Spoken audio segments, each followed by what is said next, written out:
Good afternoon, everyone. Welcome to another Rookie Card Collector 123 video. Today's episode is going to be the premiere episode for the Basketball Hall of Fame True Rookie Cards review, which I'm going to begin with this episode today. Each episode, I plan to show groups of probably about 16 Basketball Hall of Famers.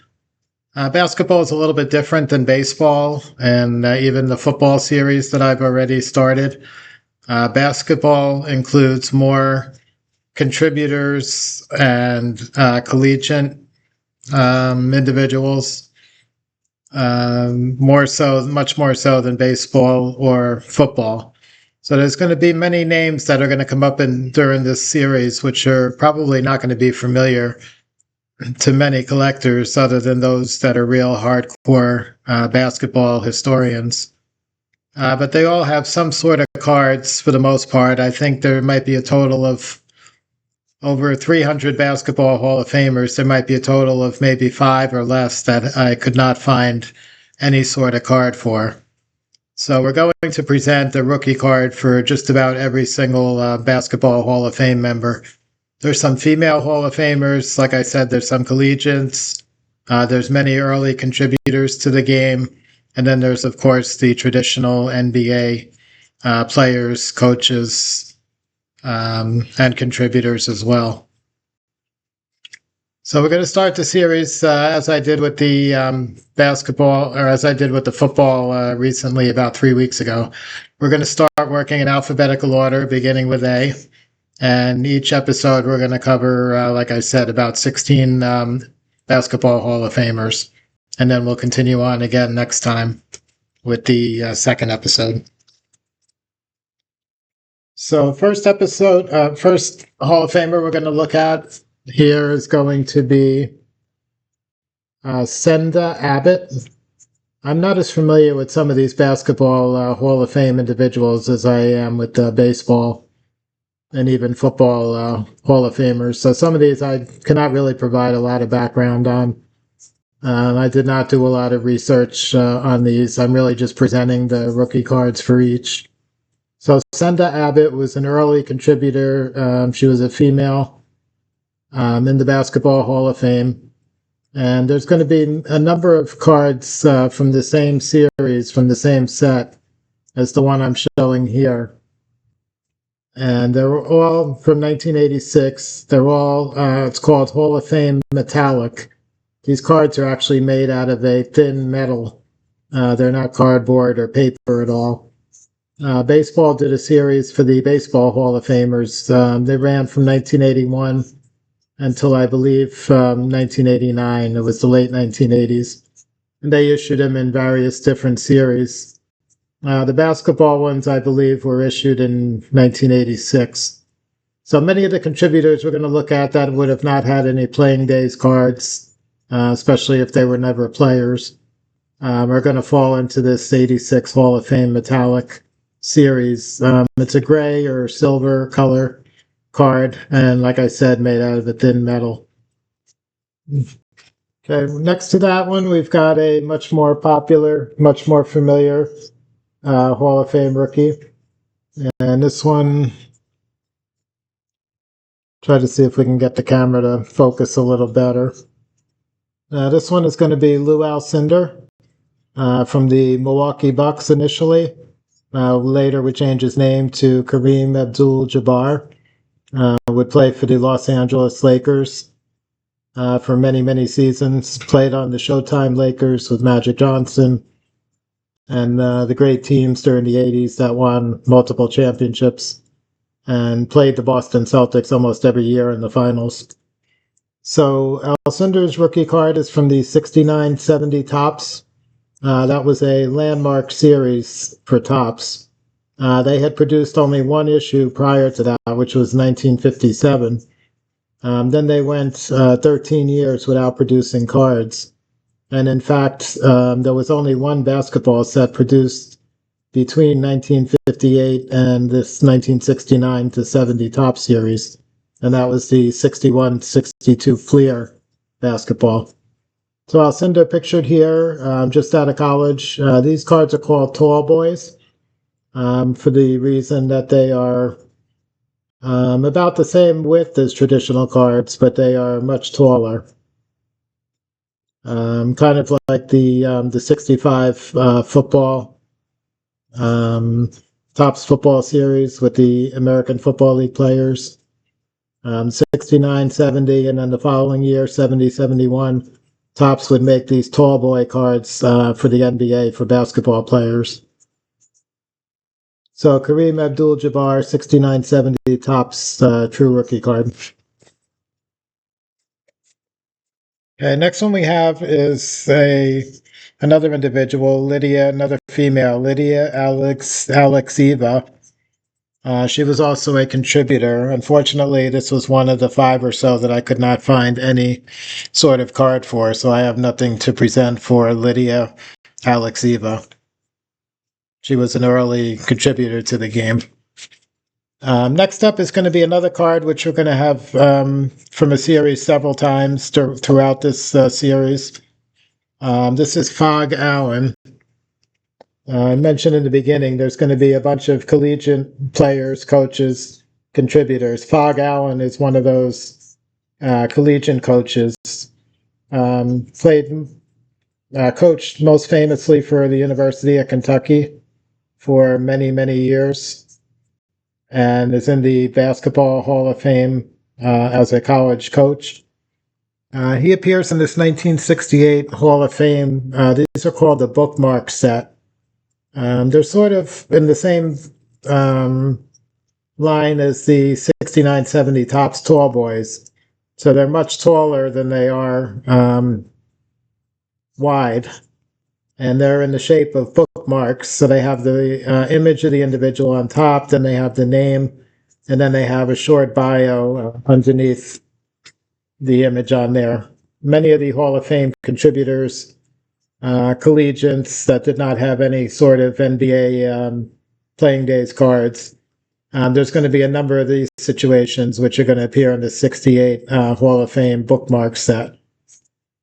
And that's going to be the true rookie card for many of these Naismith Basketball Hall of Famers. Okay, next one we're going to look at is Harold Anderson.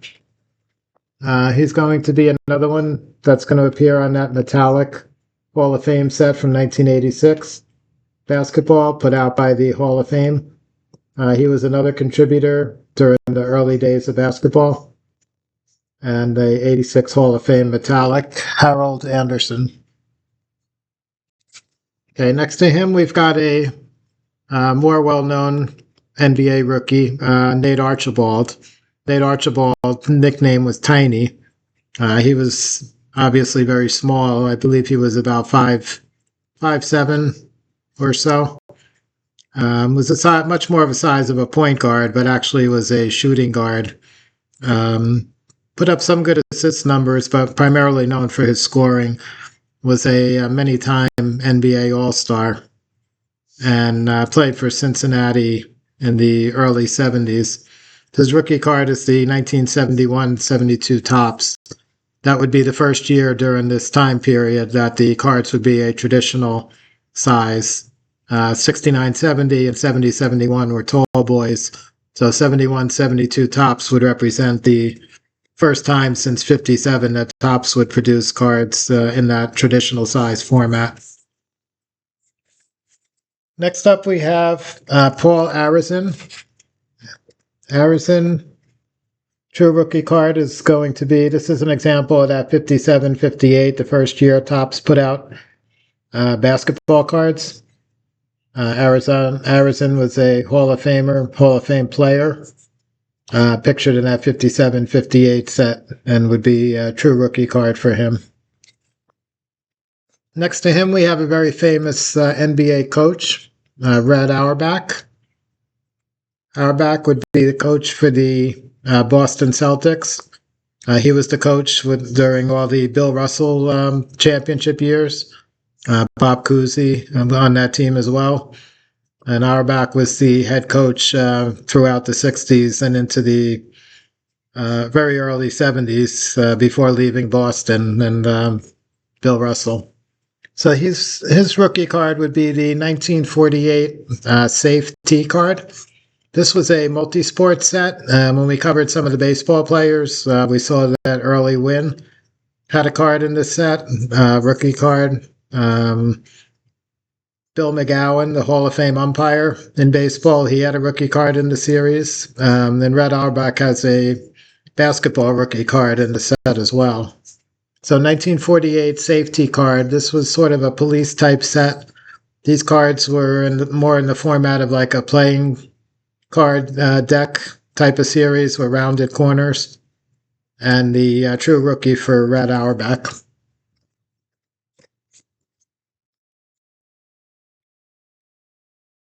Okay, next one we're going to look at is another collegiate coach, Gino Auriemma. Auriemma pictured here, and this Topps Allen and Ginter from 2011. So this is a much more modern card. Auriemma was a coach for many years in NCAA, and this 2011 Topps Allen and Ginter was the earliest issue I was able to find for him, rookie card. Okay, next to him we have a very popular one. This is Charles Barkley, beginning his career with the Philadelphia 76ers. This was from the famous Star basketball series from 1984 or 1984-85. He's pictured there in his Philadelphia 76ers uniform. He would go on to play later, win the NBA Most Valuable Player Award with the Phoenix Suns. And one of the all-time great power forwards, fantastic rebounder, and great scorer, and played power forward at, I believe his NBA height listed was 6'6". He was probably more like 6'4", maybe. And very, very bulky, very muscular, and great all-star player for many years. So 84-85 Star basketball, Charles Barkley rookie. Okay, next one we have here is Don Barksdale.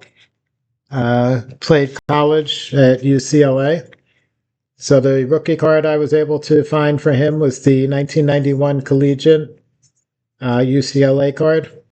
This one's got a black and white image, and the cards are in the UCLA Bruin yellow and blue or gold and blue colors. And Don Barksdale was one of the older time Hall of Famers. Okay, next to him, we've got another one of those 1986 Hall of Fame metallic. This was Tom Barlow. Barlow was one of the really early players in the predecessor to the NBA and professional basketball. And it appears in the 86 Hall of Fame metallic series, true rookie card.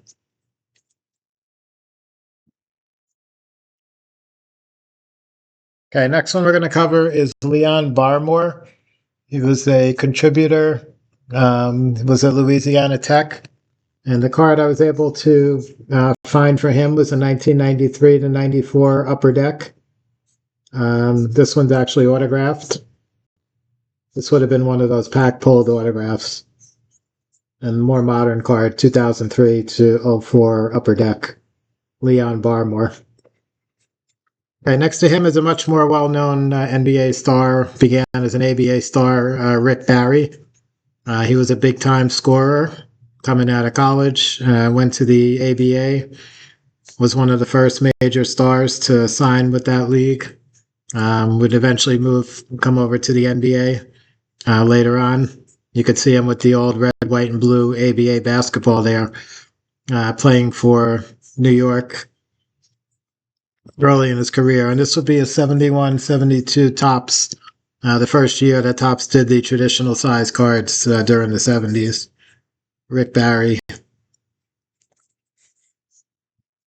Okay, next up we have Sam Barry, who was another contributor, and another card from that 1986 Hall of Fame Metallic series. Don't have a lot of information on Sam Barry other than he was an early pre-NBA contributor. And the last one we're going to look at today, True Rookie Card. This one's a very popular one. This is the, I mentioned earlier, 61-62 Fleer set. This is Elgin Baylor. Almost everybody in the 61-62 Fleer set had a portrait shot and then an in-action card as well. The True Rookie cards are typically identified as the portrait shots as opposed to the in-actions, although they both could be considered somewhat of rookies.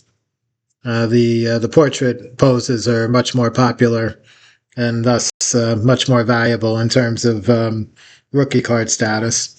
So Elgin Baylor, at this point, Los Angeles Lakers. They had moved from Minneapolis initially, and Baylor was a big-time scorer with the Lakers. Also an excellent rebounder and all-time NBA great, one of the top 50 players in NBA history.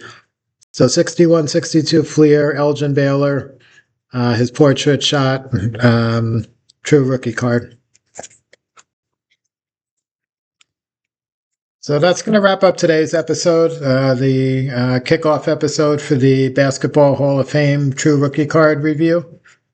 We'll continue again next time. We're in the Bs, the players' last names beginning with B, and we'll take a look at another nice group and moving forward with those. As you can see, some of these names are not going to be as prominent, not going to be as well known. But if you're working on a Basketball Hall of Fame set and you want to have everybody, they're all in there. So at least I'm able to point out, for the most part, almost every single individual in the hall, some sort of an option. I could be missing something. There could be something earlier that I haven't identified. If anybody comes across any of those types of things, I'd love to hear in the comments about it, so I can update my own records and all. But anyway, hope you enjoyed the first basketball episode. Have a great day, and I'll catch you guys again on the next one.